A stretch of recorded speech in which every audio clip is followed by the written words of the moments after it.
जय श्री राम। आज बात करते हैं राम के ईश्वर रामेश्वरम। वहाँ पे भगवान ने कैसे पूजा करी अपने ईश्वर की, कौन उनका आचार्य बना। जहाँ एक कथा कहती है कि जब भगवान राम को अपने शिव की पूजा करनी थी, लंका पर चढ़ाई करने के पहले उनका आशीर्वाद लेना था, तो जामवंत जी जाते हैं रावण के पास और उसे आचार्य के रूप में, और वो लेकर आते हैं, साथ में माँ सीता को लेकर आता है रावण, और रामेश्वरम में पूजा होती है। दूसरी कथा ये कहती है कि जब बात हो रही थी कि रावण को बुलाया जाए पूजा के लिए, तो कौन जाएगा, तो लक्ष्मण जी कहते हैं कि मैं जाता हूँ। लक्ष्मण जी जाते हैं, रावण ने उनका आदर पूर्वक सम्मान पूर्वक उनका स्वागत करता है और पूछता है प्रयोजन। तो लक्ष्मण जी बताते हैं कि भाई ऐसे भाई पूजा करना चाहते हैं और आचार्य की ज़रूरत है, तो आप आइए और ये पूजा करवाइए। तो रावण कहता है कि ठीक है, मैं आ जाऊंगा, लेकिन मेरा नियम है जो मेरा यजमान हो वो सपत्नी की पूजा करे। तो तुम्हारे भाई की पत्नी तो इधर लंका में है, तो क्या मैं सीता को लेकर आऊँ? लक्ष्मण जी को इसका उत्तर समझ में नहीं आता क्या करना चाहिए। तो वो रावण से कहते हैं ठीक है, मैं अपने भाई से पूछ के आता हूँ। लक्ष्मण जी वापस आते हैं, भगवान राम से पूछते हैं। भगवान राम कहते हैं ठीक है, अगर रावण का नियम है तो वो सीता को लेकर आए और पूजा करवाए।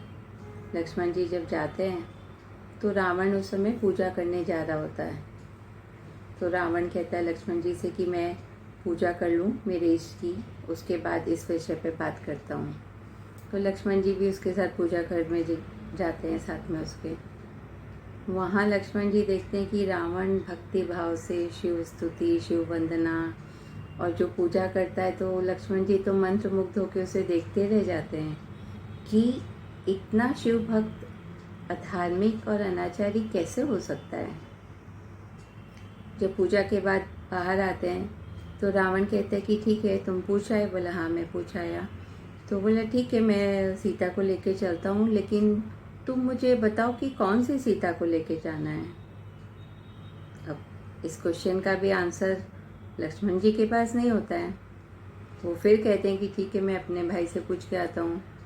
जब भाई के पास जाते हैं तब तक लक्ष्मण जी को समझ में आ जाता है कि ये काम वो नहीं कर सकते हैं। तो भगवान राम पास में खड़े हनुमान से पूछते हैं कि हनुमान, क्या तुम ये काम करोगे? हनुमान कहते हैं हाँ। फिर हनुमान जी जाते हैं रावण के पास। तो रावण से सारी बात कि भाई चलिए आप माँ सीता को लेके। तो रावण उनसे भी पूछता है कि कौन सी सीता को लेके जाऊँ। तो हनुमान जी उससे कहते हैं कि तुम्हारे पास कितनी सीता हैं, कितनी माँ सीता हैं। रावण जो क्वेश्चन करके हनुमान जी पे मनोवैज्ञानिक दबाव डाल रहा था, उससे हनुमान की तरफ से क्वेश्चन आए ये उम्मीद नहीं थी। तब उसे हनुमान के रूप में अपने इष्ट ही दिखते हैं। तो रावण कहता है कि मेरे पास 2 सीता हैं, एक तो तुम्हारे वनवासी राम की पत्नी और एक माँ जगदम्बा। तो हनुमान जी कहते हैं ठीक है, मेरे भगवान की पत्नी तो राम आके ले जाएंगे, आप माँ जगदम्बा को लेके चलिए। रावण ऐसा ही करता है, माँ जगदम्बा को लेके जाता है।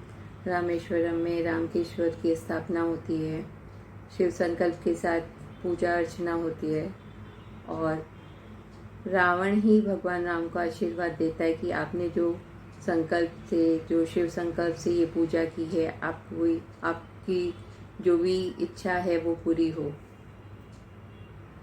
और भगवान राम कहते हैं कि भाई आचार्य, आपकी दक्षिणा क्या दूँ, मेरे पास तो अभी देने के लिए कुछ नहीं है। तो रावण भगवान से कहता है कि जब मेरी मृत्यु हो तो आप दोनों मेरे सम्मुख हो। इस तरह रावण ने भगवान से, परमात्मा से अपनी मुक्ति, अपनी मोक्ष मांग ली और राम को विजय का आशीर्वाद भी दे दिया। तो एक्चुअली युद्ध होने के पहले ही डिसीजन तो हो गया था, लेकिन फिर भी युद्ध होता है, रावण को मोक्ष मिलती है और राम को विजय मिलती है। जय श्री राम। सबका मंगल हो।